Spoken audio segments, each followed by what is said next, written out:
simply draw more yawns than interest. Actually, it's hard for people to know who is offering what. Today, I've had 2 more such sessions, and people simply don't know what to attend, what to learn from what of these sessions, right? The good and interesting ones are victims, actually, in a certain sense, because what happens to all these is that when you choose a subject that is fascinating and you think is at the frontier of technology or proving technology, you simply don't know what to do with such a program. If you've been there, you have some questions. If you have not come into it, and if you listen to it later as a passive recording, you don't know how to engage with those people who have been speaking there, let's say. To me, as somebody who has seen this from about 2010 or so, or 2011, I have seen these air-to-water generating systems. I tried marketing such systems in those years, between 11 and 12, I think, and of course didn't succeed. There is misgiving. There is skepticism from many people, even today after 10 years. Will it work? Is it not too expensive? What if the system fails? Is the cost not too much, considering water is available as cheap as it is in most parts of this country, or anywhere for that matter? If all people start using such systems, this is another question that somebody asked me this morning or this afternoon. If all people start using such systems, will there be moisture left in air at all? I was asked this about 7-8 years ago at the India Habitat Center in Delhi, and I was sort of, I didn't know how to respond to that question at that point of time. We have a simple format here today. We will have Alan Alber of this company in California, who will present some thoughts and notes. I'm not going to, profile him or speak about him. You will see it in the chat box in a moment. And I think he might take 20-25 minutes to say what he wants to say. And in one of those wonderful notes, he said, look, if the impact that we make is on just one person, forget about the rest of the world. That will be rewarding enough, he said. And that, I think, is something that all good teachers have said in the past. And let's see, let's hope that we learn from what Alan has to present. And then we have these 2 India CEOs, as I told you, both of whom are present here. One is Bagga Navkaran Singh, and the other is Ramesh Kumar. We also have the CEO of the International Council for Clean Water, ICCW. He's present here already. I acknowledge his presence. We have, of course, a few others that like I said in the beginning, Ranganath, who is CEO of Grundfos, and an old friend. He's also decided to join us today. Few others like Niranjan Khatri are also, I think, there or should be joining us any point of time. On WOW and what we are doing here, very quickly, we have set a target of 10 billion liters or 1,000 crore liters for this year. I think from the commitments we are seeing now, as of now, at the end of September, we have about 400 crore liters or 4 billion liters that is likely to be achieved with all these things that we have put in place. We need a great deal more support from people who are bulk water users as well as solution providers. And this is some kind of a platform to bridge this, this chasm between solution providing and solution seeking. That is all I'll say about this. Fridays, every alternate Friday, we have this TechTalk series. And then every other Saturday, we have what is called the WOW Action Forum. Alan Alber, I will leave the floor to you, to the rest of you. He's speaking from Chicago. It must be, 7:30 or 7:40 just now for him there. Let him tell us what he wants to tell us. We'll make our notes and then possibly respond to it at the end of the talk. Over to you, Alan. Thank you, Harry. Appreciate it. Namaste to you, to everyone who's joining us today. It's good to speak with you. It's good to share ideas. Let me start out with a small anecdote, because everyone has to start with a joke or a story before they begin a presentation. It's tradition. So there's a guy who's in the desert, and he's crawling on the sand, and he's thirsty, he has no water. And he looks ahead, and he sees a gentleman selling neckties.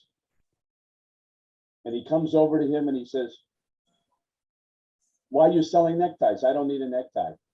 And the guy says to him, "Listen," he said, "I understand you're thirsty." He said, "If you go 2 miles, they have the most wonderful water, the freshest water, the purest water. Go ahead over there and go get some water. I see you're thirsty." He waits a little bit, and the guy comes back. And he says to him, did you get any water? And he said, no. He said, why didn't you get any water? He said, they won't let me in without a tie. Okay. So just to get a smile from everyone, I greatly appreciate that. Let's take a global perspective. We have the same problems in the United States that you have in India, that they have in Africa. We have 5,300 communities and more that have lead-infested pipes in the United States. Who can think about that? Mary and I live in Chicago. Out our door is Lake Michigan, largest body of fresh drinking water, and yet there are people in Chicago with lead in their pipes. We have pharmaceuticals, we have contaminants. There's all sorts of issues in terms of contamination of groundwater. We understand that issue. We didn't invent aqueducts, the Romans did, okay? Water's been an issue. People settled in Chicago because of the lake. I'm sure if you look at the migration of people historically, they went to seek water sources for survival. This wasn't just something that they thought about, it was for survival. We have an issue today with receding levels of groundwater. We have issues with climate change. We can accept the terms or not, but we're faced with those challenges. So the issue we have is, how do we provide sustenance for people? And everyone involved in this session contributes.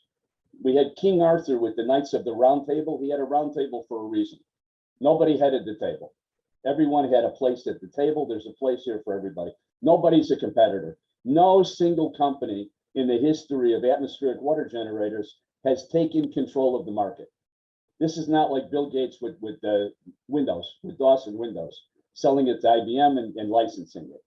This has not happened in our industry. There is a graveyard of companies, as we just heard from Harry, of people who have tried to do this and have failed.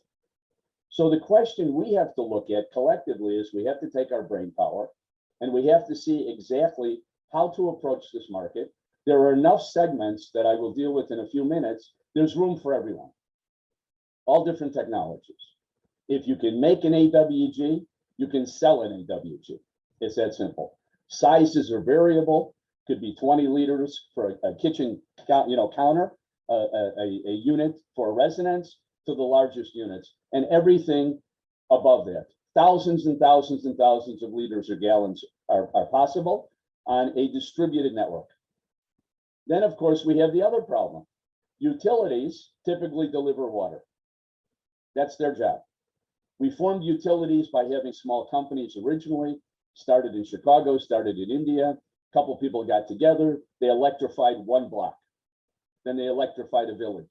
Then they provided more electricity for a region and created utilities. Utilities are overburdened. We have the opportunity to assist them. We can get distributed distribution down to the point of use. They can't do that granularly. They have issues with pipe, with delivery, with water resources. Okay, you take a bottle of water, the bottle of water has plastics in it. You drink from the tap, it has pharmaceuticals in it. The water is not pure. It creates harm to people from a health perspective. COVID-19 exacerbated the situation and put further demand on clean water. People need it now for hygiene. They need to wash their hands. They need to be safe. So it's not just for drinking purposes. And then let's get to the point of agriculture. With agriculture, the last thing you want to do is take tainted water and put it on the crops. People are growing organically. You want to have fresh water if possible, so that we can grow food in a healthy fashion and people don't get sick from the food. So the problems facing us are global. This is universal. It doesn't matter what your address is.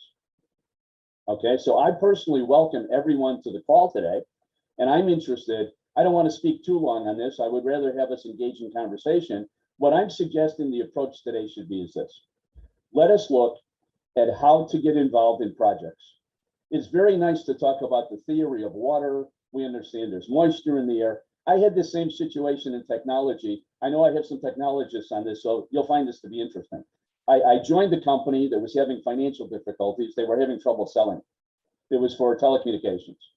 So I went out, I said to one of the salesmen, let's go out on a sales call. We went out on a sales call. He spent 2.5 hours in front of the client and explained the theory of PBXs, of switchboards. We walked outside to the car. I said to him, You never once asked them what they need. You never once asked about lines or phones or anything else, what their requirements are for communication. I looked him in the face and I said, "You're fired." That was it for him. Okay. I said, "I don't need a professor. I need someone to solve problems." Our job, we are tasked collectively here as professionals to solve people's problems. We are not in the box business. I say this to people all the time. We are in the solutions business. We need to listen to people. I'm getting calls now from people in California who are desperate for water. They're drawing water from wells. Every day they have to report to the municipal government the level of their wells. I'm sure it's no different in India. You have sources of water. People have to report what's available, what's clean, what's usable. So they said, okay, they have people that are coming to their facility who are on vacation, and they're telling them, today you cannot take a shower. We don't have water, we're rationing water. This is California. Think about this for a minute. You don't want to go on vacation, not take a shower. So they've said, okay, we think we need to have a shift in our head. I think this is where we come in. People have to see that they can produce their own water 100% fully independent of any other delivery system. Point of use. I think this is where the success will be. I think we need to work out the imperfections, the kinks in terms of our technologies. And there can be variations on the technology. Again, there isn't one company that has perfection in terms of making AWGs.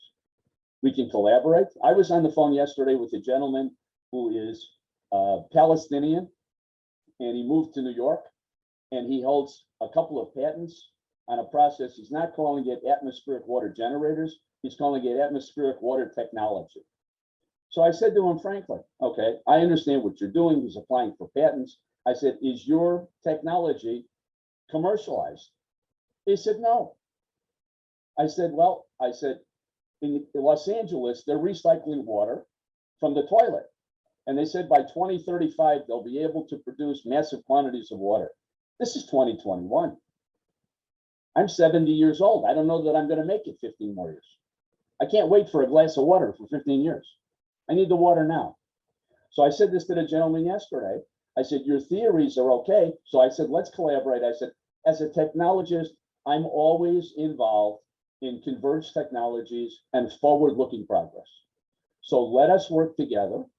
Let's talk about what it is you're trying to accomplish. Let's see where you're going with commercialization or incubation. We can work together, but in the meantime, we have to give people water. This is what is required right now. So I would like to invite you to respond to what I'm saying just as a preface. Let's talk about some particular situations that you have. I'm familiar, I have partners in India. As a matter of fact, on our technology, they've created all the electronics. I will tell you that this is the best complement. Quality coming out of India is tops. I've worked in software for a long time. I enjoy working with these people. We're working on particular projects right now, customized projects based upon requirements that people are asking for. The United States military has asked for a mobile unit. They gave us a design. We told them we can build it.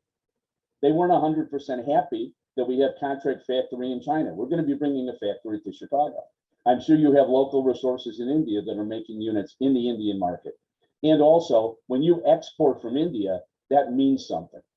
People look at the quality, they look at what you've done, what you've accomplished. Also, the software that's being developed to be able to remotely manage the units is coming out of India. When I tell people that, it gives them comfort. It gives them assurance, and it takes away some of the stigma. The first issue that I face with people when I talk to them is, well, people have tried this before and it failed. So I said to them, okay, let's go back to cars. My grandfather came to the United States in 1921 from Russia. 1923, he bought his first car. It had a crank. When I started driving, there was no more crank. Automatic transmission. We made progress. We made progress in the kitchen. Just look at what's been invented in the kitchen since the space age. Since we invented the transistor, we were able to miniaturize and work on components. So we understand the development side, but we also have to deal with the practical side. So my suggestion is we move from theory, move away from theory, put our heads together and see how we can address needs in certain areas that require water. People are doing boreholes, they're doing wells, they're doing all sorts of, they're trying everything possible. They're trying to recycle water. We understand that. I'm not speaking disparagingly on any of those things. Every single technology that's being brought forward has value. This is what I was saying to Harry. If we can get one person involved, we've accomplished a lot. Now, I see there's a large number of people on this call. So, and you are involved already. So I think what we should do is, I don't think this should be a one-time call. I think we should set up the Knights of the Round Table, men and women, okay? And share ideas on a regular basis and see what kind of projects are available and see how we can collaborate. Because it's the power of many as opposed to the thinking of one. I've always told people, when I give you my opinion, it's not worth too much. When you take two people and you share ideas and you have dialogue, this now has value. So this is my purpose today with this forum, with the people who are here, and I would like to turn it back and open it up for discussion now, because I could talk forever. That's not going to help us too much.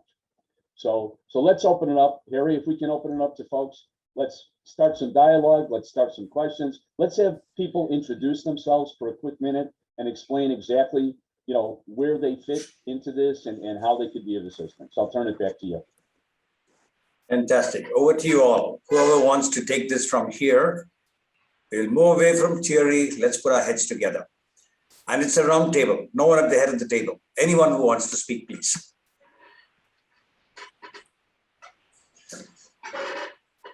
I'll start, right? So, Alan, thanks a lot for actually putting out the right message out there, right? And what you said about the industry in general, it makes a lot of sense.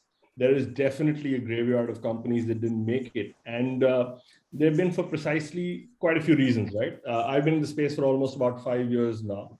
And I think a lot of them didn't survive because it was maybe ahead of their time, because the water crisis was not where it is getting to now. So a lot of people came to the space too early. A lot of people will come to the space too late. I think where we are at today is actually the most critical time for air to water in general and the water industry in general, because as the world recognizes more and more on how not only do they need to figure out, generate, let's say, water regeneration or filtration systems, it's important that people identify water sources, alternate water sources. And just like people have been looking at alternate energy sources for the longest time, right? When there's oil around, people have been looked at others. I think personally, this is my experience, the trajectory and the revolution is going to happen. And as the air to water industry, we need to really follow how the solar industry moved, how solar panels first started, right? And that's exactly the natural transition or transgression we need to take as an industry. How do you take something that is renewable in nature and put it out there so that you can get mass outreach, right? And obviously, a lot of people are trying to play at this, and capital being kind of capital heavy. The solar industry only took off when they were able to get rid of trying to sell the capital equipment and move to selling energy, right? And the whole idea of people trying to make revenue out of this entire industry is when they can literally capitalize the end product, not the means to get there. So if we're talking about a round table per se, my idea was, how do we as an industry collaborate and try to figure out how do you get into being a water utility company or a water utility player where you bring in your own tech to actually provide people with water. The biggest challenge till now I've seen we face resistance on is it's really investment heavy, right? It's not something that's very affordable. You can't convert people, number one. And number two, it's not like people are on the market for air to water machines and there's an established industry where you can take a pie off. We're literally all at the forefront of trying to create a new industry. And one of the analogies that I use is we're selling computers in a time people are using typewriters. And that's effectively where we are today. And this is the multi-pronged challenge that we face as an industry. And that's my 2 cents of the last 5 years of experience I've gained on this. I'm open to counter discussions or try to take it forward. All right, now, Ken, so if I can respond to that directly, I've come through all the generations of technology in my career. I'm 45 years in technology. You're 100% right with what you said. So I also have an accounting background. That's how I started. The first PC was invented in 1974, the LTIC, 1974. When I was in university, just prior to that, because I'm old and I have gray hair, they were talking about putting a computer on everyone's desk. And at that time, we had mainframes. There was no computer on anybody's desk. It's 2021. Okay, now it's ubiquitous. The point is, we need to accelerate the time frame. I concur with you, but we have to look at converged technology. So in new construction, let's talk about that as a vertical for a second. There's no reason that they can't build into the new construction air to water units as an appliance. We had a situation with housing where you had an automobile that was outside, we built a garage. People had horses before that, they built a barn. We need to have a utility room that can accommodate an air to water unit inside the building that can control relative humidity and temperature and not leave it to the elements to get consistent water production. That's the distinction. People haven't seen that yet. This is a need and not a want, but the perception is not there yet. You're right, it's early in terms of the industry. So while we're pitching solutions to people, we are also educating them. But I'm going to tell you something interesting. Just as a finger in the water, no pun intended, I decided to take a small Google ad for a very, very nominal amount. In 6 weeks, I have 30,000 hits. I have not had to explain to anyone the term atmospheric water generator. That's the #1 search item. Either air to water, water from air, atmospheric water generator is the #1 search item. And Google told me that from the response. So we are having to do now a little less education. I think that the water crisis, the scarcity, has exacerbated the situation to the point where people are looking for alternatives. And we're right at the edge. I agree with you. We're right at the edge, and we're all moving forward, but we need to accelerate the move to get adoption. I've dealt with bleeding edge, leading edge technologies, market making, introduction of products. You are absolutely correct with what you're saying. I have one question, right? When you talk about acceleration, and I'm sorry, I don't want to mean this just dialogue. This is my last point. That okay, sure. When you talk about gaining critical mass, or like, let's say, going, in exponential growth, a lot of industries take off predominantly for two reasons, right? One is that there is an actual need for the product which people identify with. And the other one is that someone else betting to fuel that growth with money. One of the biggest challenges to this industry is also the fact that people do not see it as a humongous investment opportunity. If the investment bank is sitting out of Wall Street or Mumbai or Dubai or Singapore, look at it as an industry where they need to pump in, say, millions of dollars of cash or billions of dollars of cash, it's going to take off. But that hasn't happened still. The industry still hasn't. It's a chicken and egg. If the market is there, then the investor comes in. Exactly. Okay, but shall we turn to anyone else who wants to speak? Ramesh, is this a good time for you to pick up the conversation from where Navkaran is leading it? Yes, over to you. Hello. Yes, sir. Thank you. No, so what I was thinking is that today we are not able to cater to multiple people. That is the one reason being that we are still not able to breathe to the market. Reason being that this is a product which has its limitation of going, many points are already pointed out by Mr. Harikaran and Mr. Allen. But one is that we cannot exactly put it, the utility is not as easy as the other existing water sources are. And the second point is definitely the energy point. So we are very heavy energy intensive today. If we talk about atmospheric water generators based on the refrigerant based technology, then we are energy heavy. And if we go to the desiccant based system, we become footprint heavy systems. So there are two bottlenecks which are there for both of the means of making atmospheric water generators. And if we can sort out these bottlenecks of either solving the energy problem for refrigerant based atmospheric water generators. Okay, got that. Alan, you want to respond to that quickly? Should it be? Yeah. I'm into microgrids as well, into energy. So when we first looked at a large unit, it was going to take 3 acres of solar panels to run one 10,000 liter unit. That's preposterous. The Yes. CapEx is ridiculous. There is now technology that is moving to make solar more affordable and to bring up the efficiencies. We in our industry do not control that. What we need to do, obviously, is work with those people, explain to them our power requirements, and have them start to solve the problem mathematically of how they can increase the output of power at a lower rate. The other point is this. We've been talking to financial people about leasing.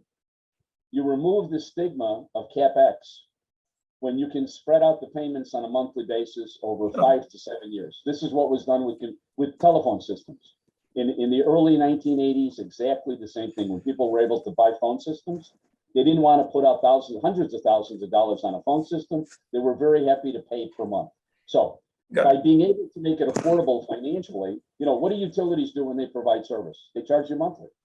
So we need to get them invested also as an alternative delivery system. They control some energy. The other point too that we have is there are newer generator systems that are clean energy, work on ethanol as opposed to using diesel. We need to look at that as well. I'll stop you there. Navkaran, can you, make this a little less esoteric? For example, Alan says the construction industry must have air to water. It must be mandatory for them to be using this kind of a system. Now, give me a number. If let's say I want to produce 50,000 liters a day, right? What would be my investment and what would be the peak load energy demand that it will need? So let's talk about if you were to use an aqua system, you'd be looking at an hourly peak load generation of roughly about 400 kilowatt hour. 400 okay, kW. No, not K.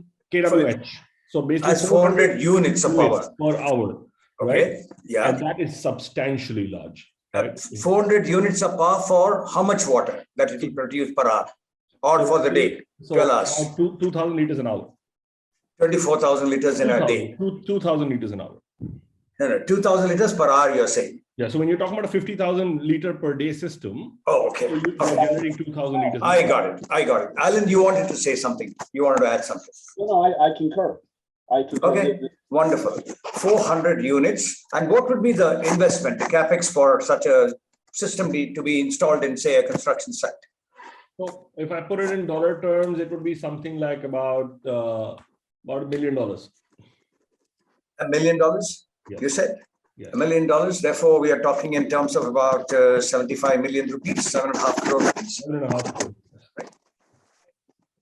See, at some point, Alan said something about how these systems are going to become mobile, right? Are you suggesting that you could have such a system? I mean, I may be unreasonable in my question. That could be mobile, and that a contractor or a construction company can say, hey, I'm going to keep this for this many months and then I'll give this away. Now, if you say 7.5 crore liters, 7.5 crore rupees or 75 million rupees, I somehow, my mental math tells me that it's going to become uneconomic, right? That is, if you want your investors, Alan also echoed what you said about investors being drawn into the space. He has got to see it from the current market equilibrium. If I'm selling water at 100 rupees per 1,000 liters, it can't be like your cost is going to be at this conversion of say 5 to 7.5 years. That is at about 200 or 250 rupees. But that's why this becomes something entirely for the big boys, right? And I'll put this in perspective, why this becomes something for the big boys. When you talk about, and I'll keep going back to the analogy of comparing it to the solar industry. The solar industry produces panels that have a 20-25 year panel life, right?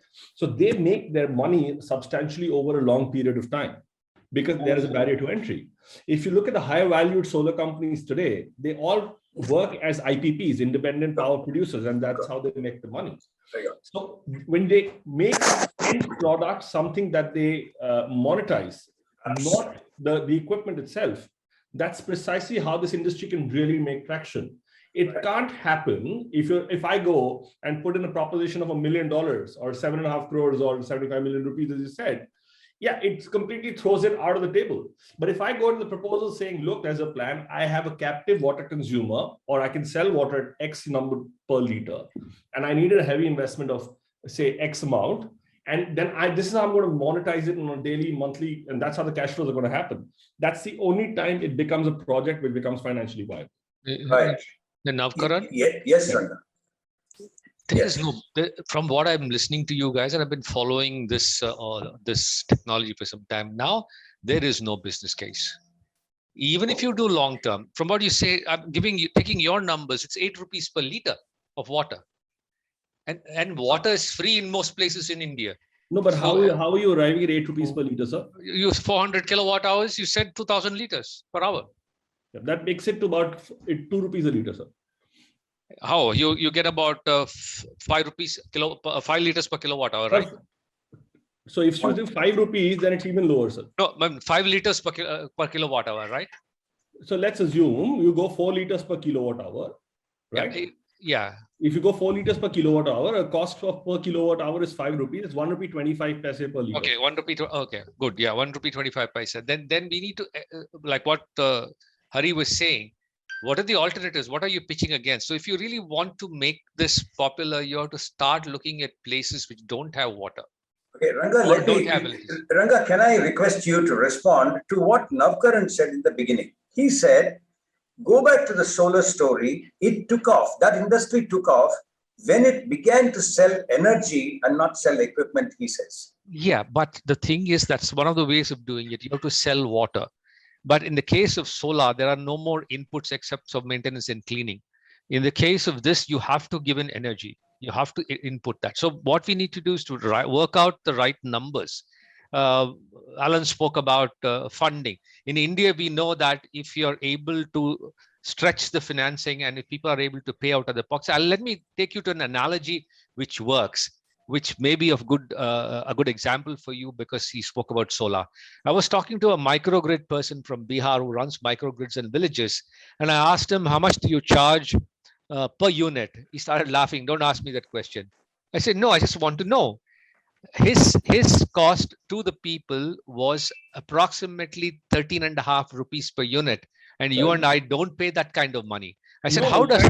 If you do a real calculation, sorry to interrupt. We do. One of the big players, OMC, literally works out at $30 a unit, not 30. Yeah. So what he was telling me is, I said, how does it make sense? He told me he has got a 250 rupee package, a 350 rupee package, and a 500 rupee package. I said, how do you come across this? He says, I give a couple of lights and a fan, or a few lights and a few fans or something. And how does it work? Because people in villages normally spend a lot of money on wood because they fall ill, and because there is soot, they spend a lot of money on washing their clothes.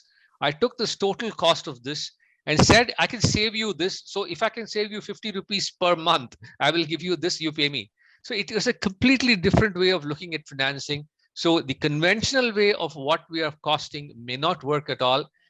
Plus, if we can get the government involved where they are looking at people, taking people off grid, and they want to give clean drinking water, and if you put the cost of piping, put the cost of all the what you call cleaning up the water, maybe we will come up with something that we can present to the government, because in India, mostly it's the government which is supplying water.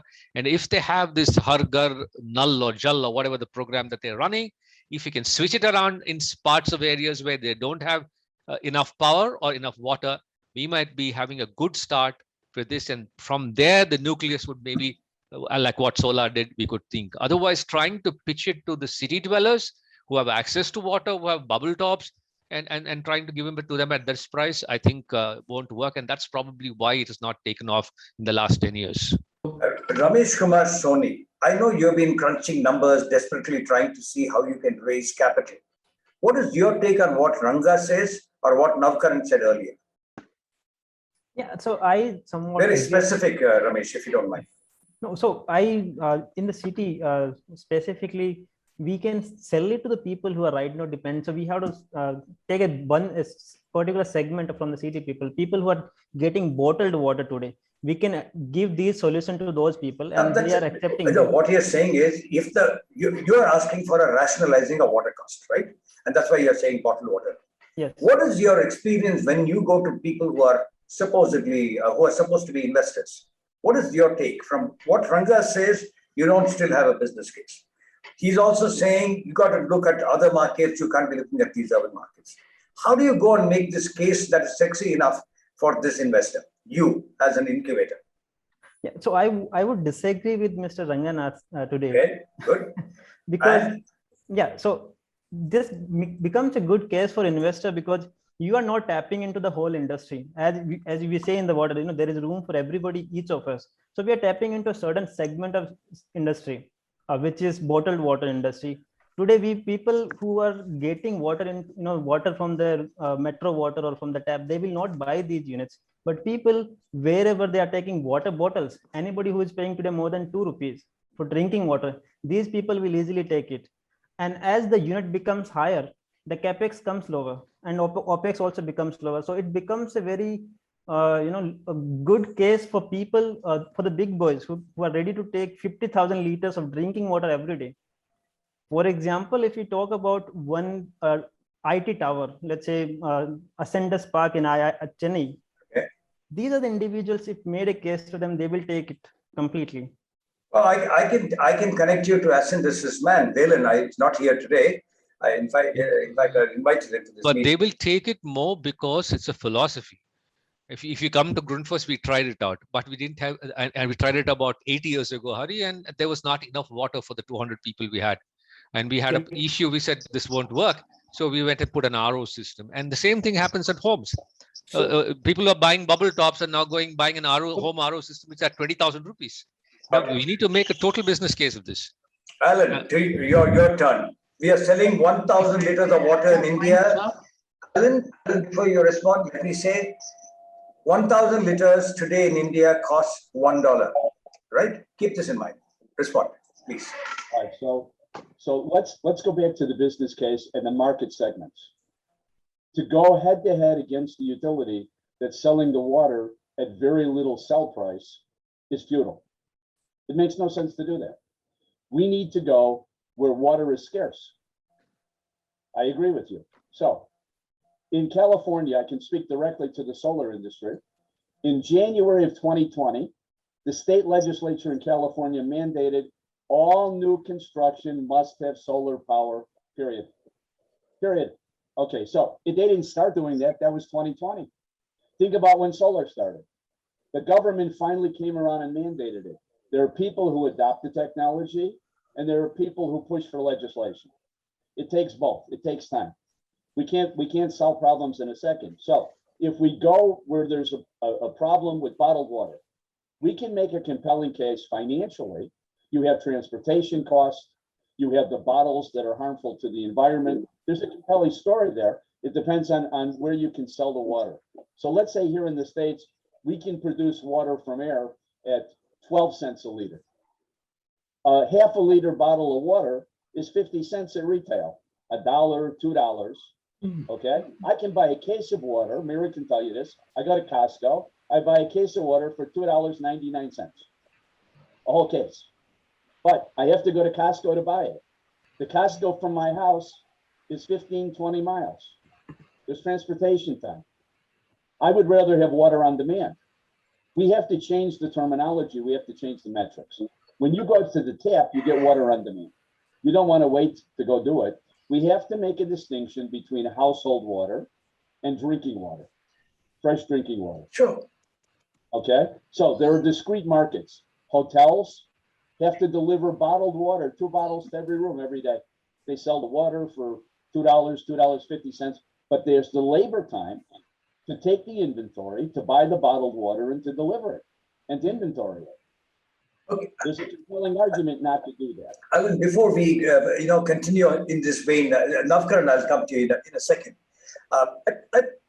Let me ask you this very basic question that somebody has put up on the chat box. If you keep putting up these systems, the air to water system, we'll come back to the main argument, but let's respond to this lady who has asked the question. Do you think that the moisture in the air will be removed entirely, completely? Is this, yeah, exactly. I know what you're saying, but can you explain that, please? The absurdity of the question, that is. All right, so I'm going to give you my simple answer to people. Mamta, this is for you. Okay, I'm gonna answer this in maybe a not so nice fashion, but what I tell people is, don't worry about how it works, worry that it works. Okay, just look up. We can keep pulling moisture from the air. We can keep producing water. We're not going to run out. When you go to the ocean and you try to take out salt, it's a $2 billion CapEx investment, and the maintenance on that system every year is still $2 billion. On an air to water unit, there's no maintenance except for filters. And it's a 10 to 15 year run rate on the appliance. I had a 17-year-old refrigerator. I got rid of it because the paddle broke for the ice maker. I never had a service call. 17 years. I mean, and I had an extended maintenance contract. Okay. So I got it. we need to put it in the realm of appliances. We need to put it in the realm of, you don't have water, you need water. We go where they ain't, as they say in the United States. We don't go where they are. Okay. You can't compete head on with a utility. The same thing happened with the solar industry. They didn't compete with the utilities to start with. They went to people and said, you can generate your own power. And they put in solar panels for free. And somehow they work on, amortizing it over a certain period of time in terms of what they call energy savings. Okay, that goes back to what you were saying about the compelling discussion about you're not just delivering liters of water, there has to be a compelling story behind it. There's the practicality of no water. It's a simple situation. So it changes the metrics from history. Somehow, Alan, it's not going to wash. You wanted to say something. Sir, my question was different, sir. Okay. Mine was, okay. Yeah. if you remove, as a lay person, Yes, go on. if you remove so much of moisture from the air and convert into water artificially, Yes. what will happen to the rains?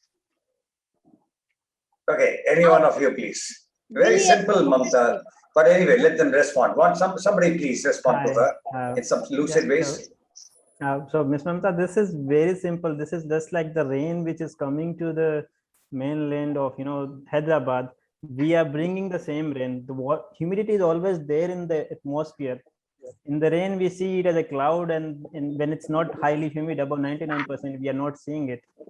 And so humidity is always coming from the oceans with the global air current, and we are in no way causing the humidity or localized imbalance of humidity. Got it. Mamta, I will explain this to you, or somebody will send a note to you on this. Do not worry at all about this. The planet is very, Hari, just for people's information, not a drop of water was made or destroyed from the time this earth was born.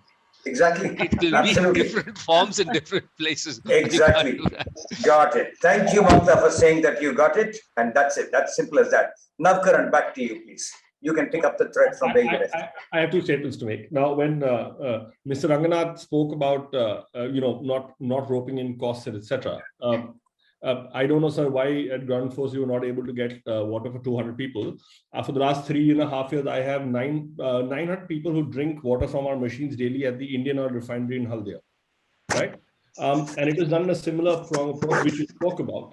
When they were setting up, they have a 300-acre, 200-acre refinery. They had to provide potable water for all the workers who are there. So they set up 6 Aquo 300-liter machines in different locations. And since power is readily available throughout the refinery, it's very easy to give it access. And they simply go up to the machines on a daily basis and they drink water from it. And that was my one part of how it's actually being used in an industry where space is a restriction, where area is a restriction. A lot of island states, island nations, like we have a couple of machines running in Lakshadweep. Same thing, portable water is a huge challenge. So our machines work best there, that they get access to water on building tops. With regards to what Alan said about, wanting the government to make change, I personally don't think we really should, as technologists, as entrepreneurs, as innovators, look towards the government to solve our problems, right? I'm glad. Because at the end of the day, if we have enough thought around what we do, we get the right product out there, we really don't need a piece of legislation to help us. You see, when you become a disruptive technology or a disruptor, Uber did not really need the governments to say okay to taxi apps, right? They disrupted that, and then governments had to come out and accept it and acknowledge it. With the air to water space, we have to be disruptors. We have to come up with various business models, with various delivery systems, so that we can disrupt the existing space, whether portable, non-portable, so that we get recognized. It's not really necessary to move to the government to kind of say, why don't you come with legislation that says every building must now have an air to water machine? Because then you're basically opening up markets for people to just Shall we ask the others for what those game-changing ideas can be? Something that can disrupt the market. Anyone else, please? Can I add, sir? Sanjay here. Yes, Sanjay. I have been associated with Mr. Navkaran Singh Bagga of Aqua Kolkata for about a year and a half now. We have discussed many ideas on how to get our AWG machines on people to buy. We are discussing on volumes, maybe larger communities. But if I make the case for a single household, I say that a single household may need about 30 liters a day for a family of 4 or 5 for drinking purpose.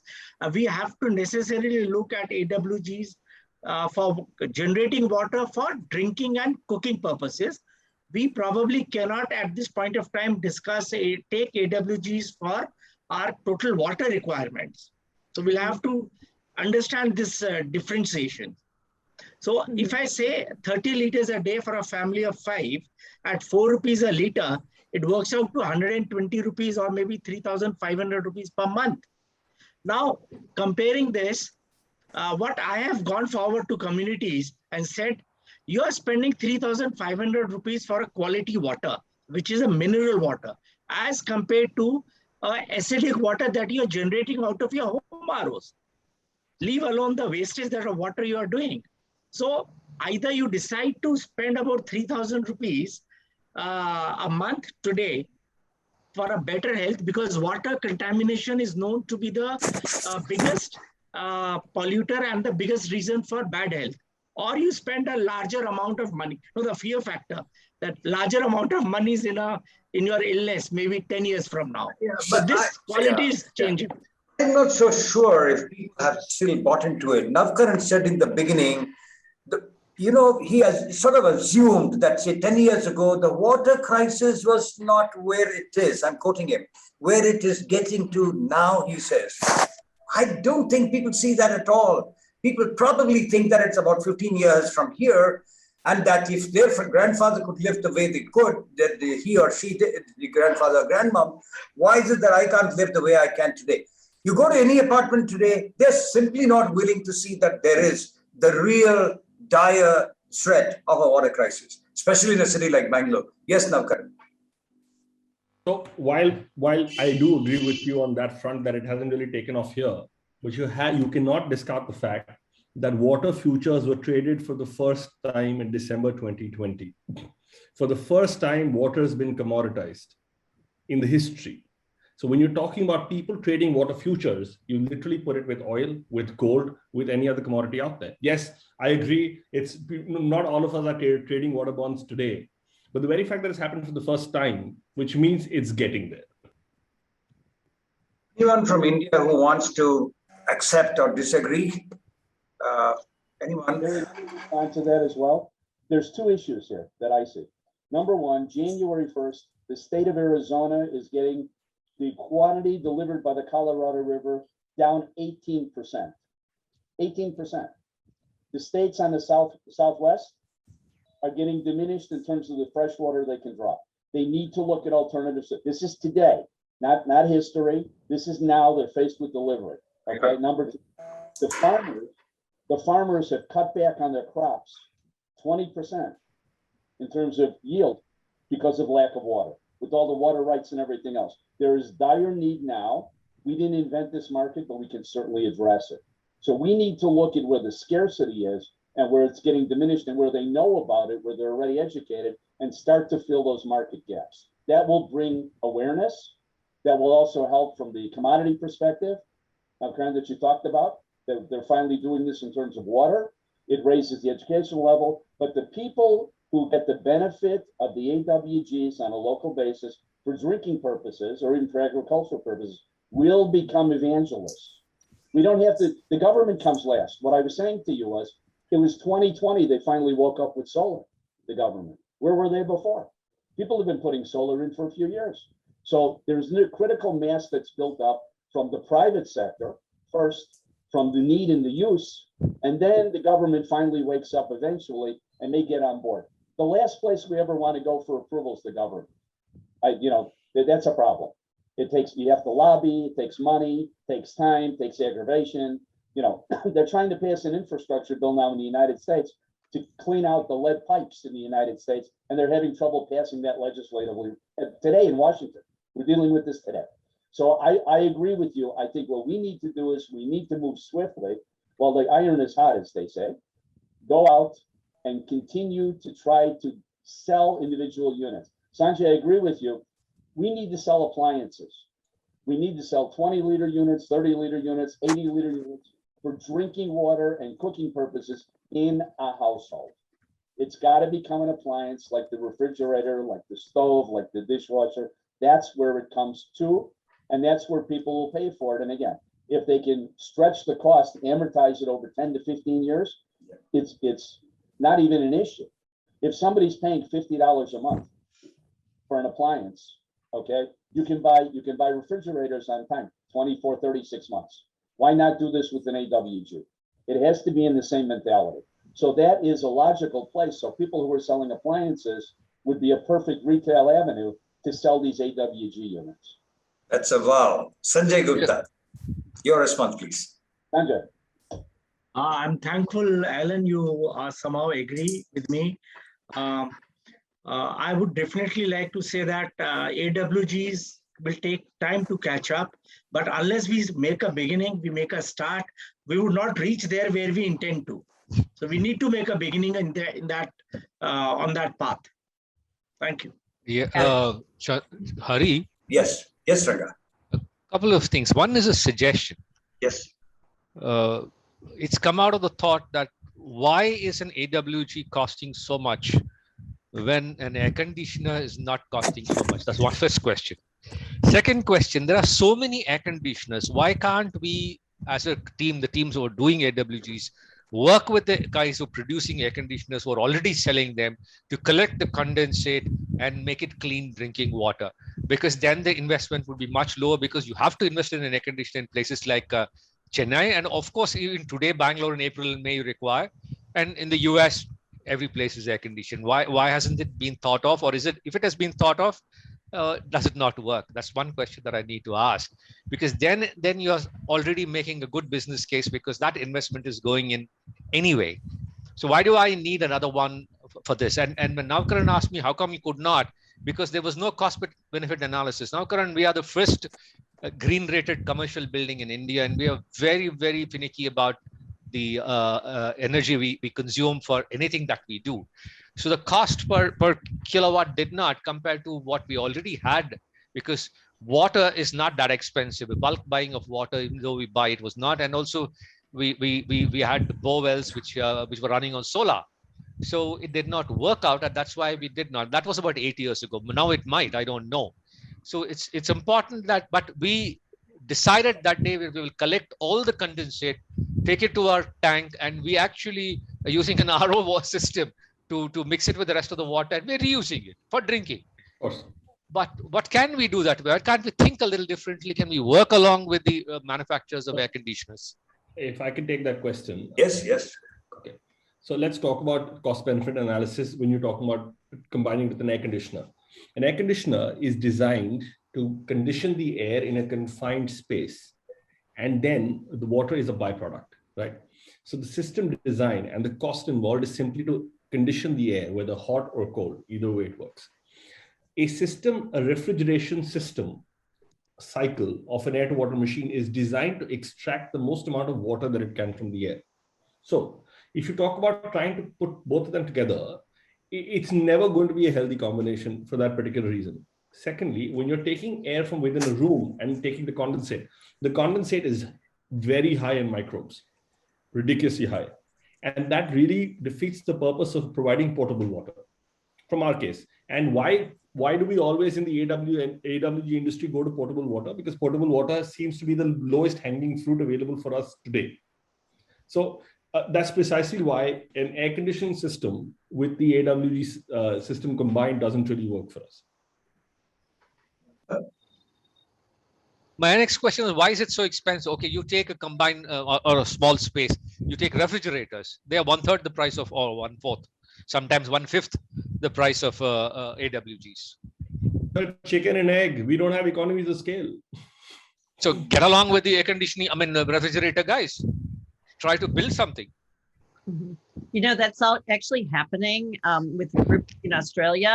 It's doing multi-gen. They're using like the cooling tower energy to condense the water and to create a more optimal, aggregation of solutions where the energy is no longer Can you respond to what Ranga said? Now, how do you ride on the spine of the existing infrastructure of the HVAC sector, of the air conditioning industry, and see that these, economies of scale are sort of secured here, is what Ranga is saying. Navkaran, you want to respond to that? Yes. So I'll tell you what, let's look at it specifically from a business perspective, right? The industry is not consolidated. You're really not going to open up the cards till you're an established player today. And every big appliance manufacturer is sitting on the sidelines waiting for this industry to gain traction, gain shape before the consolidation starts. If it really was out there today, I'm sure a Samsung or an LG or a Hitachi or whoever's in that space would have started this by now. What everybody is doing is sitting on the sidelines, waiting for all of us to put in our blood, sweat, and tears, establish an industry. Not surprising. Navkaran, look at the EV sector, for instance. The Mahindras have been waiting in the wings for at least the last 7 years for the government to say yes or no to, to these directions on the EV sector. So we can't sit back and seek shall we say self-pity or sympathy from someone. Self-pity. What I'm saying is the reason why the market is not moving in that direction. I'm saying, you see, waiting for somebody to make real impact. I get it. Before it consolidates. In Hyderabad, we heard only yesterday that Blue Star, I think, is setting up a 350 crore or 400 crore investment for manufacturing these air conditioners. Now, what if you went and spoke to them like Ranga is saying, Ranga, can you pick up the threads here and give them an idea on how they can bring this interface with some other sector like that? It need not necessarily be HVAC in a way that they can, bring economies of scale. The first thing you need to do is to have a champion, which could be Jamshed Godrej or which could be even Tyag of Blue Star.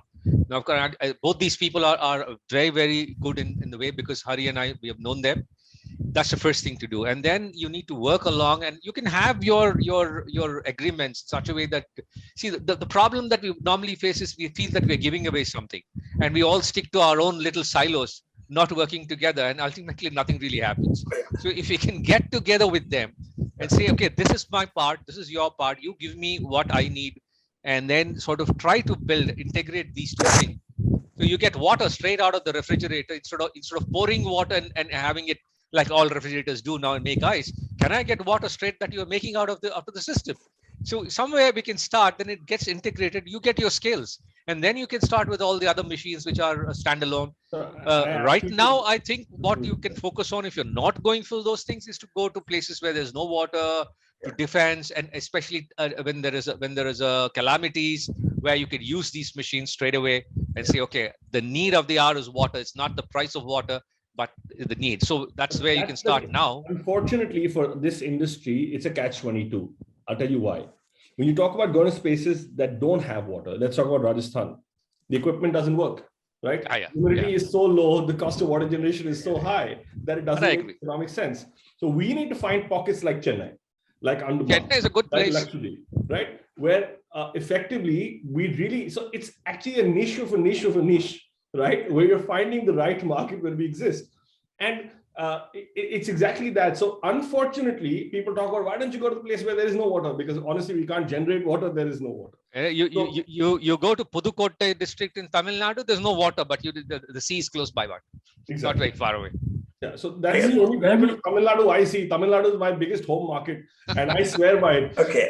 So, Alan, you began by saying that this can't be one conversation today, that we got to have a continuum of this. Ranga is saying, and I am telling you and Navkaran, I will enable a conversation, a chat with Tyagarajan of Blue Star.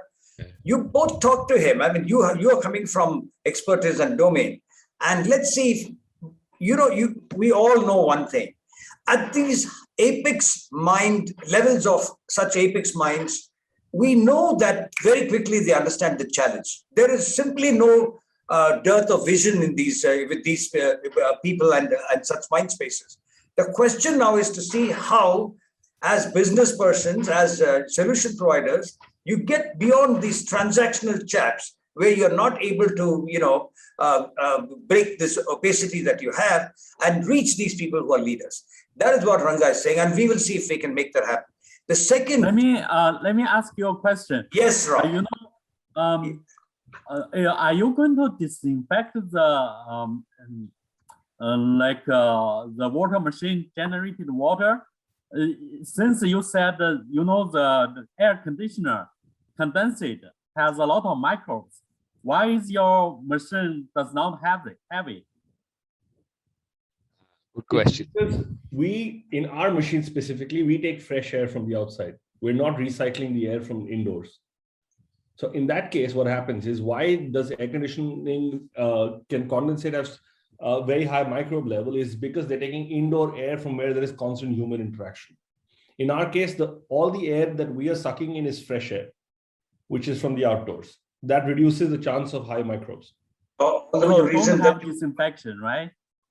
Of course, we have silver, we have UV, we have all of that. But at the end of the day, the microbe content is so high, and then we'll have to pass it through an RO nonetheless, which again goes back to defeating the whole purpose. No, for a microbe, you can do UV. You're not removing salts. Yeah, No, just UV is much more. No, absolutely. But it is seen, and we tried this experiment. That not only UV, you do also UF. Exactly. But then you're again going to throw some wastewater out. With UF, no. With some amounts of water will go. No, so what we do in our system is that we have made our system independent of where, under what air quality you put up the machine, maybe indoor or outdoor, and we use a 7-stage system which use UV as well as the UF, and the water quality is according to the best standards. Yeah, there you are. No, we use the same. What I'm trying to say is, you take the same condensate from an air conditioner and pass it through a 7-stage, and we'll talk post that. I haven't done that. Should be doing. Serious question to you, Ramesh. Therefore, you want to respond to Navkaran on that, or will Alan want to do that? Ron has a very sensible question, and it's rooted in common sense. How do we sort that? Alan? Sorry, Ramesh. Go on, please. So Navkaran, this has, we haven't tested it, but that's why I'm not able to say it with very confidence.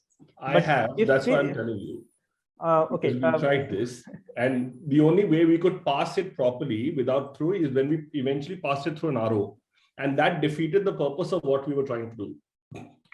RO is no use. RO is not it's not an essential to remove the biological contaminants. Yeah, UF is from good. The indoor air quality.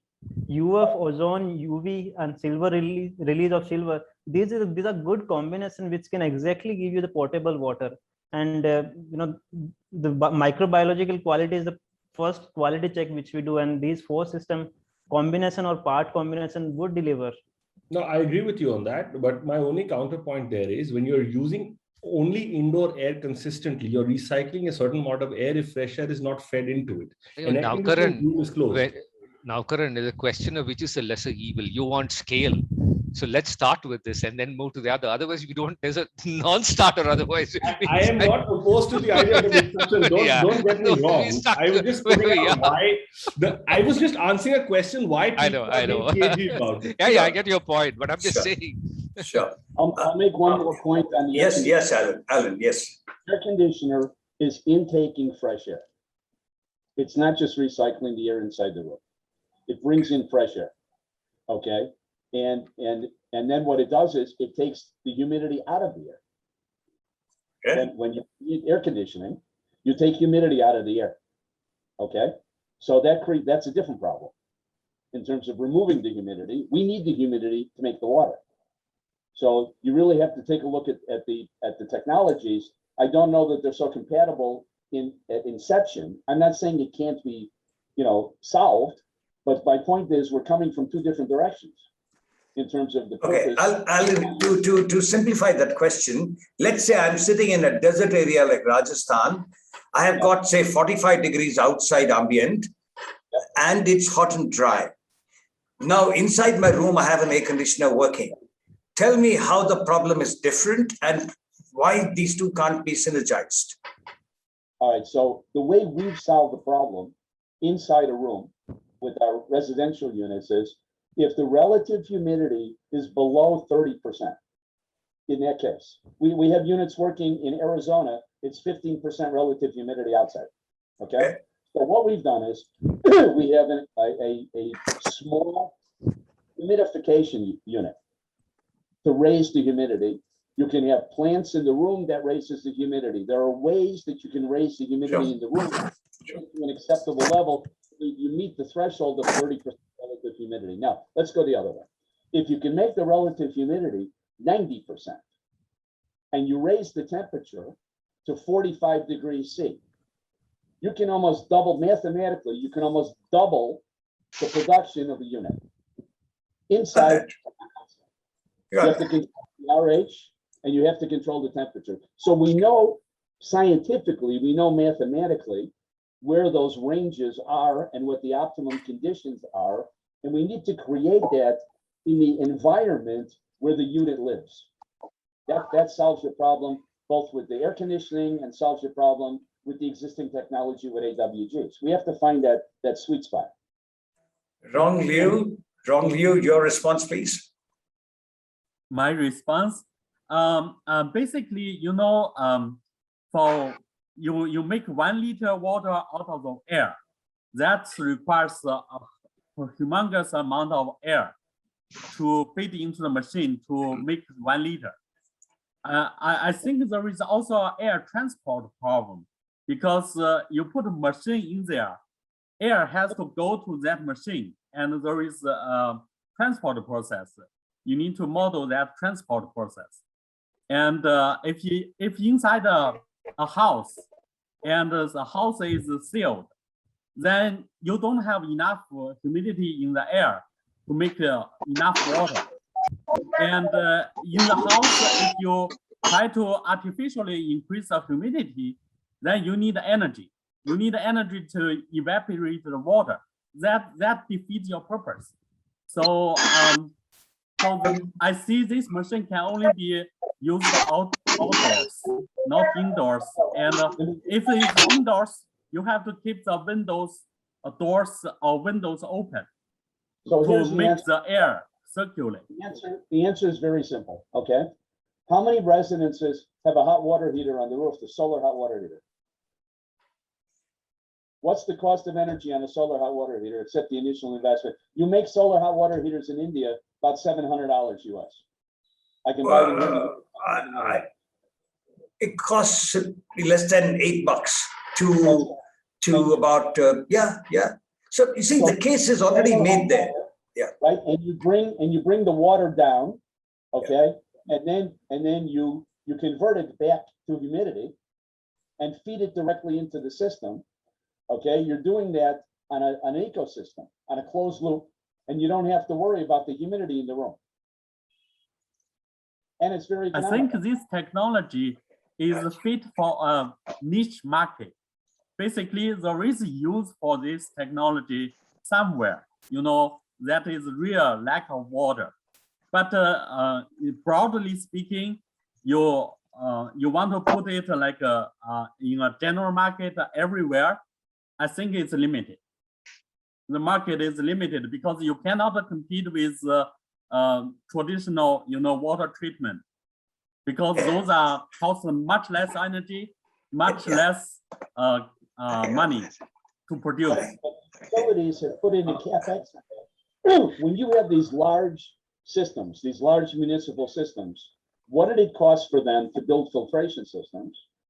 Okay, they made the investment on CapEx. That's not the same. We're not competing with that technology. They're purifying the water. It's millions of dollars. I got to do that. it. Yeah. I'll tell you what. So may I add a point, sir? Yes, May I add please. a point? Yes. When we see on AWG technology, primarily the cost of capex, including the maintenance cost and the equipment cost, is around 1 rupee to 1 rupee 20 paisa amortized over a period of 12 years. That is my initial calculation. It is the energy cost that is heavy, which is large, which is not allowing AWG to develop. Now, if we see 10 or 15 years ago, same was the situation with solar. When rooftop solar was introduced, people were not taking it. Government had introduced up to 40-50% subsidy on solar equipment.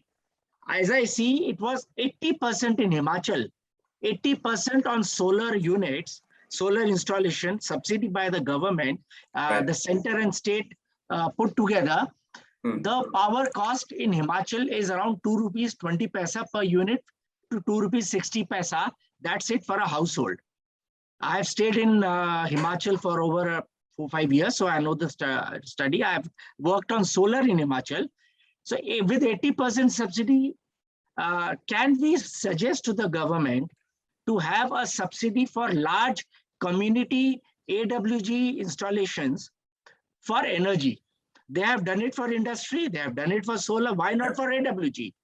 So this would, start a movement to put AWGs on communities and taking into account the cost-benefit analysis. When we are saving water, we are generating water at a reasonable cost. Well, the government has to calculate. We all have to calculate our financials. Thank you. Yeah, thank you. Ranga also mentioned that earlier on. It's 7:13. We probably have another 5 minutes. One line each from Alan, Ramesh, and Navkaran in whatever order. One sentence probably. Yes. I'll make it quick. My desire after a meeting is to have another meeting. Wonderful. Navkaran.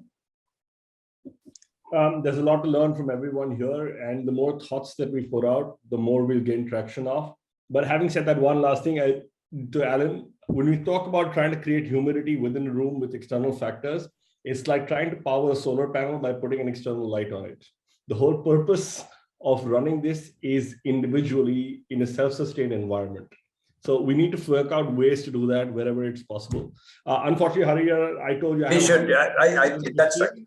I remember that. You can exit. We'll continue for another. Everyone for giving me the opportunity to speak. And as you would have realized by now, I won't give it up a single opportunity to speak. Yeah, we will get another chance. Yeah, of course we'll do that. You guys have a nice day. Thanks. Sure. Ramesh, your take on that before I ask Ranga, and then I move to Mary Eggert.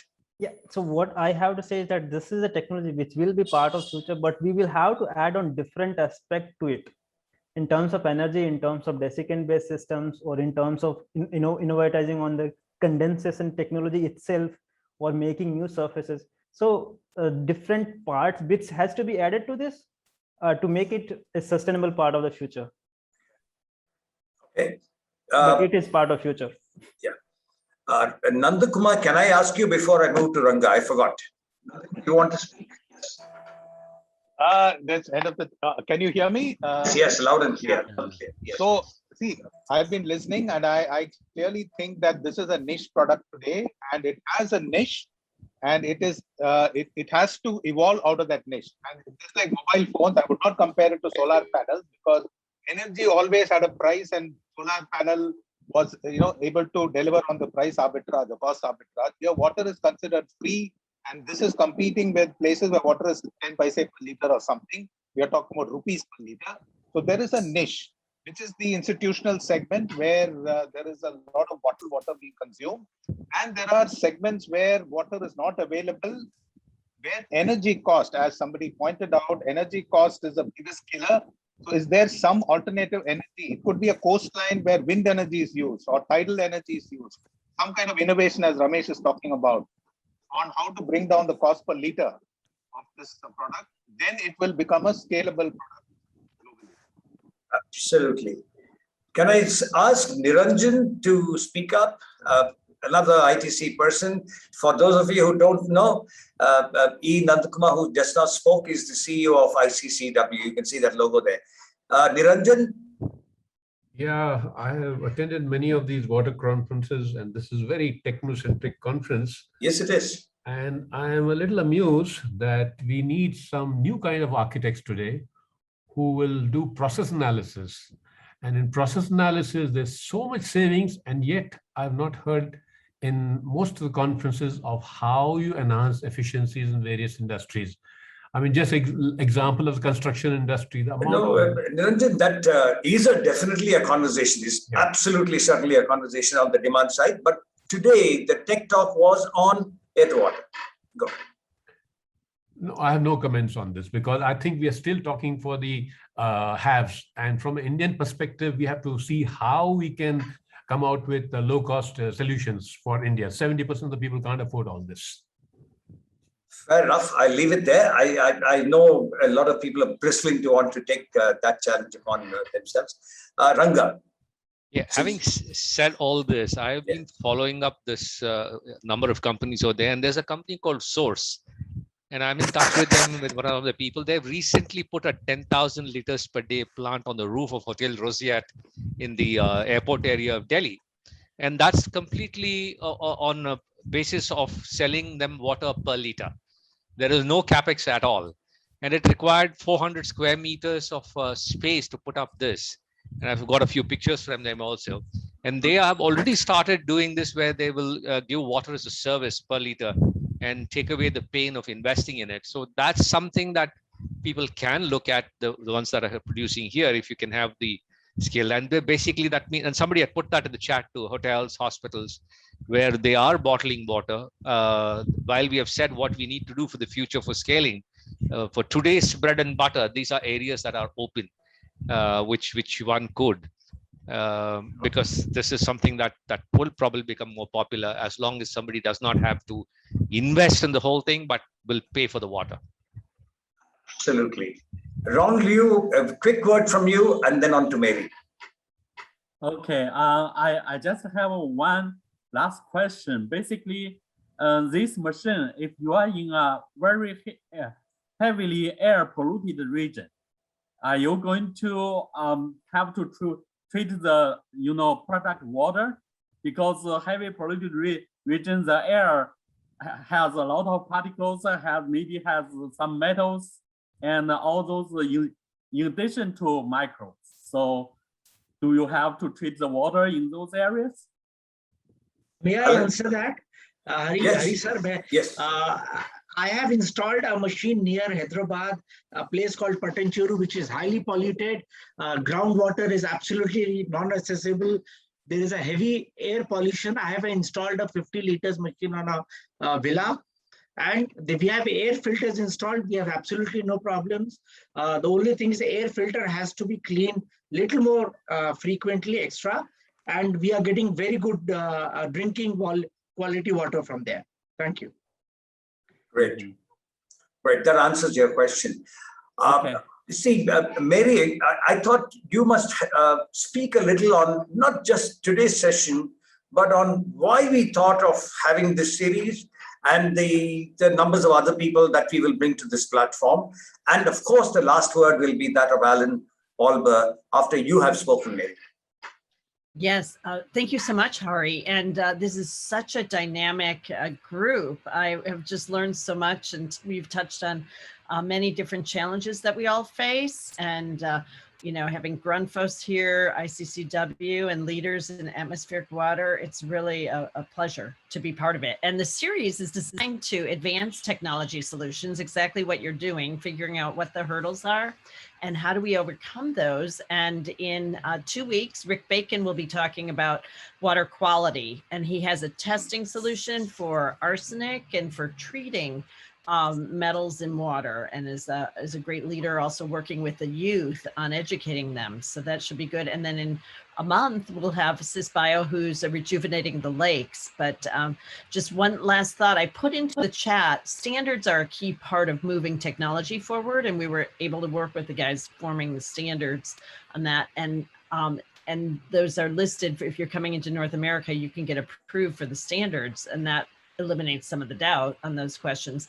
And then also we have a community in the Global Waterworks showcase that's focused on atmospheric water, where Roland Walgren, who's the expert globally, an analyst since 1984 in this area, offers a lot of insight. And we have about 94 others of you, including Stuart Shapiro, who I just noticed is in this call.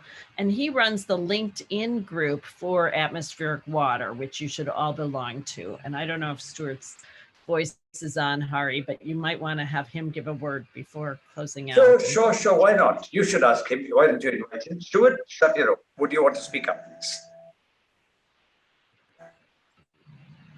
Stuart, are you there? You have to unmute and speak. I'm here. I don't know if you can hear me or not. Yes, we can. Maybe a little louder. A little louder, yes. Yeah, I shy away from participating at this level. I think that all of you have much more knowledge than I do. I am a big fan of moving forward with atmospheric water generation as a key factor in bringing down water stress globally. I understand that right now the costs may be a little bit high for most people because the technology has not received as much attention as it should. Big money is not part of it. They may be involved, but not in the public view. My input would not assist any of you in your understanding of atmospheric water generation, because my key role in infinite water is in marketing and sales. I'm not the technical go-to person, but I do sponsor a lot of dialogue on LinkedIn. Every scrap of information that I'm able to acquire, I put it back out there. I share it. I place it into the AWG group just to educate. But that's pretty much my function. I wish I could contribute more, but I'm fascinated by all of the information I've received. So thank all of you for participating and providing me with more knowledge. Wonderful. Anyone else you will want to invite? Mary, thank you for inviting Stuart to share his thoughts. Mary? Right, Crore is Alan Albers now, and you can possibly, sort of sum this up, while we know that there is going to be a conversation beyond today. All right, so let me summarize. I agree we need to bring in disparate resources. I think as we proceed, we're going to be bringing in some big money. I think that's the next play. I think we need to have the affordability of the technology. Pricing will come down with critical mass.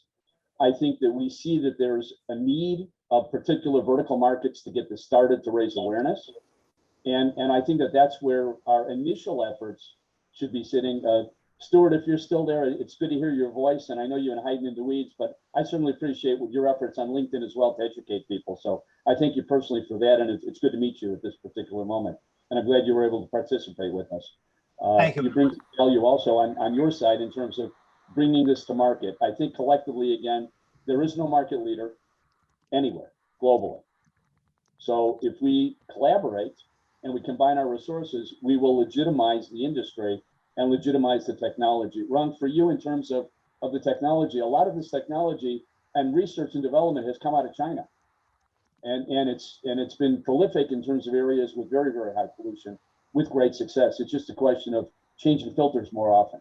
The only maintenance on these units, apart from a compressor going out, is the filtration. The filters need to be replaced, and they're disposable. You replace a filter on your refrigerator for your water, you replace filters here. It's not a problem, it's just a question of frequency. So I don't think that's a particular issue in terms of maintenance. Also, I agree, we've worked with software as a service when it first came out instead of licensing very expensive software packages. The model works, but it's not the model. It's a model. And I think we need to look at that too in terms of water delivery. So I think we should, the next time that we get together, I think we should look at segmenting some of the market and figuring out how to saturate those particular verticals. I think that would be the right way to do it from a commercialization perspective. Again, there's other technologies we can look at to bring to the table, but we need to bring together, the housing market because of the need for water.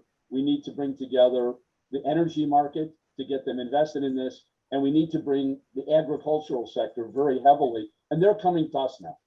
They realize they need heavy quantities. We can't provide foot acres of water with our units. They don't go to that capacity. The point is here, it could be used for drip irrigation, for pivot point irrigation, grow houses, things of this nature. We have to pick our spots. 20,000 liters per day in terms of size of unit is about the maximum that I've seen in terms of technology, but we can have multiple units and no single point of failure. So I think that's the way we should be approaching it. I agree. You could put them on the rooftop as people are doing now. So we have to segment also the industrial, commercial, high-rise building market from the hospitals, from the typical residential market, or the hotels or schools or clinics or things of this nature, and carve out areas for ourselves. And then, see what it takes. Look, how many types of vehicles are there? Cars, automobiles. They're all different brands, but a car is a car. There's an engine, there's four wheels, there's a steering wheel, right? And the body of the car. People have taste and preferences. I think we collectively can appeal to that. At the end of the day, we want them to buy an AWG and put it into usage. Doesn't matter which brand. Sure. I look forward to the next meeting. Thank you. Wonderful. Very, very nice wrap up, Alan. But I can see that we need to form a smaller group with Ramesh, with observant listeners like Ron Liu, who come from abundant common sense. Of course, Mary and I will be there. Ranga comes from a very hard edge of trying to see what we can do to scale. He's genuinely a believer, otherwise he wouldn't be asking the sort of questions he did. And of course, people like Nandakumar and others. So what we should do is we form a sort of smaller group. To all of you youngsters out there, I don't expect you to ask any questions. I hope that you enjoyed listening to them as much as they enjoyed sharing their thoughts and their insights. These are truly leaders. These are truly people who have been pushing the frontiers of such, shall we say, innovation itself, and pushing the membrane of economic possibility. Why would they want to do, in areas of business that are as hard as let us say, selling AWG systems are? But that is leadership. That is truly leadership in a certain sense. Our Mary has been putting up diligently those little notes. 2 Fridays from now, we've got a fantastic speaker. Trust me on this. Rick Bacon is a wonderful speaker. He comes from a company called Aqua Metrology Systems, based, I think, in California. He is going to look at water quality treatments. How do you address challenges of arsenic and fluoride and higher iron content in water and so on? Fantastic subject and an amazing speaker, Rick Bacon is. And 2 Fridays after that, we've got something else on surface water management, watershed management, cleaning up of ponds and lakes and such things. This Tech Talk series is becoming fascinating in its ways. And to this conversation on Alan and air to water and Sanjay Gupta and Navkaran and Ramesh and others, we will revisit this, but maybe in a smaller group, and see how this just does not become another webinar. We are tired of webinars. We want to see that this is truly a meeting that will bring some very substantive and defined action as we go along. Mary and I will be with you. There is Usha Kinney. She's not even speaking. Usha, do you want a 30-second slot for you? It's 7:30. Do you want to say something at all? Usha Kinney. I'll just say that it's fascinating. I mean, you mentioned it, but absolutely. I had that at the tip of my tongue without really understanding a lot of what is going on, because it is pure tech. But I can kind of feel that, people like Ranga and I represent larger groups of people. And the thought that crosses my mind is, hell, a lot more people have got to be listening to this than this one small group of people. Absolutely delightful conversation. Thank you, Alan, for making it as productive. Yeah. Okay. Thank you as well. Thank you. Thanks all of you. Thanks all of you. Bye. Thank you. Good evening and a great weekend to you all. Yeah. Just a question to Mr. Harin. Sir, can we put this to public domain? It will be put on YouTube, and we are certainly doing that. And it's also hosted on the website. And we will give you the recording. You can put it on yours as well as on ICCW. Great. Absolutely not a problem. It will bring more ideas. Absolutely. In fact, a lot of these recordings of the past are all there. We edit only the early bits of it and so on, to remove the static and general stuff. But we put it up there. You will see it all there. But then the sad thing is that, the greater challenge is, how do you draw people to what is already put, in these existing archives of the current website. But I will work with you, Ramesh, on that. We'll see how we can do that. Yeah. Thank you, Sanjay Gupta, for a wonderful set of ideas and for bringing Navkaran into the conversation. Ronglio has been very interesting. Nice to have him here because, it is people like that and minds such as these that can actually activate and, and throw life into these conversations. And it can't be just conversations. We've got to have some action coming out of these things, as Ranga was saying. I think we'll make that happen soon enough. Thanks a lot. Bye. Thank you. Bye. Thank you, everyone. Thank you. Bye.